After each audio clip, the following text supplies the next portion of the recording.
સીતારામ તો આજ જવાનું છે વાડીએ પ્રોગ્રામમાં પાર્ટીમાં, પણ નળીનો રસ્તો હાવ ખરાબ છે, વાડીનું પાણી ભરાઈ ગયેલું છે, પણ તોય જાવી છે ઈ. અને જો અમારા ભાઈઓ બધા તૈયારી કરી નાખે છે, મસાલો બધો મળવા મળ્યા છે, ટમેટા, ડુંગળી, કાજુ, અને સૂલો પણ હવે સગવી દીધો છે. તપેલું માંડીને તેલ અને આપણે તેજપત્તાનો મસાલો આવી નાખી દીધો, અને ડુંગળી પણ નાખી દીધી છે. તેલ આવી જાય એટલે ડુંગળી ગાયમગા નાખી દીધી, અને મીઠું પણ નાખી દીધું, અને હવે ટમેટા નાખી દેવી. ટમેટા ડુંગળીનું એસ્ટિમેટ છે 1 કિલો ટમેટા ને 1 કિલો ડુંગળી હોવી જોઈએ. જોઈ લો, ગ્રેવી આપણી જોરદાર જામી ગઈ છે, અને હવે બધા મસાલા નાખી દેવી. સૌથી પહેલા પીળી હળદર નાખી છે, થોડીક સ્વાદ પ્રમાણે, અને પછી દળેલું જીરું એ પણ સ્વાદ પ્રમાણે નાખવાનું છે. અને પછી આ લસણની ચટણીનો જે પેસ્ટ આવે ને, એ લસણની ચટણીનો પેસ્ટ નાખ્યો છે. અને પછી લસણ, મરચું ને એવું જે કટરમાં કાપેલું હતું એ નાખ્યું છે. અને પછી લાલ કાશ્મીરી મરચું 10-20 વાળું 1 પેકેટ આખું નાખી દીધું છે. લાલ થશે ફૂલ. હવે 1 પેકેટ તીખું મરચું નાખી દીધું છે.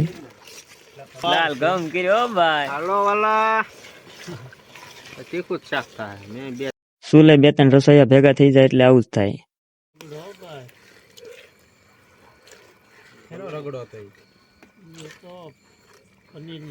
કાજુ સ્પેશિયલ મસાલો, પ્યોર અમૂલ બટર 3 નાના લાવ્યા હતા, એ અમૂલ બટર નાખી દેવી શાકમાં એટલે જોરદાર સ્વાદ આવે. આ કાજુ તો જો કેટલા લાવ્યા, કાજુ કતરી મીઠાઈ બનાવવાની છે કે કાજુનું શાક બનાવવાનું છે, આખી થાળી ભરીને લાવ્યા. અને બાકી રહ્યું તો કાજુને કટકી કરીને તો નાખ્યા, પણ કાજુને ભૂકો કરીને 1 સાલ્યો નાખી દીધા. એકલા કાજુ હો ભાઈ, 350 ગ્રામ લાવ્યા હતા કાજુ. લા ખડ કાથી લાવ્યા? ખડ ના અમૃત છે, મીરા અમૃત. આ છે કસ્તુરી મેથી. ખારું છે. હાલે શું વાત છે, તને ખારું લાગ્યું?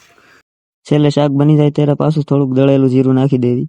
આપણું શાક બની ગયું છે ટનાટન. હવે કોથમરી નાખી દીધી છે, અને જોરદાર બન્યું છે, ખાવાની મોજ પડી જાય. હાલો તમે બધા ખાવા, કઈ ઘટે નહીં એવું છે. અને છેલ્લું એક કામ બાકી રહી ગયું, એ છે આપણે પાપડ તળવાનું, ગોપાલના પાપડ વિના તો પાર્ટી અધૂરી કહેવાય ભાઈ. અને હવે હાલો તમે ખાવા બેસી ગયા છે, બોલાવી ઝપટ. જોઈ લો, ઘી વાળી રોટલી ને પાપડ ને છાશ ને દૂધ ને આવી મોજ તો વાડી સિવાય ક્યાંય ન આવે. મારા વાલા વિડીયો ગમે તો લાઈક, કોમેન્ટ ને શેર કરી નાખજો.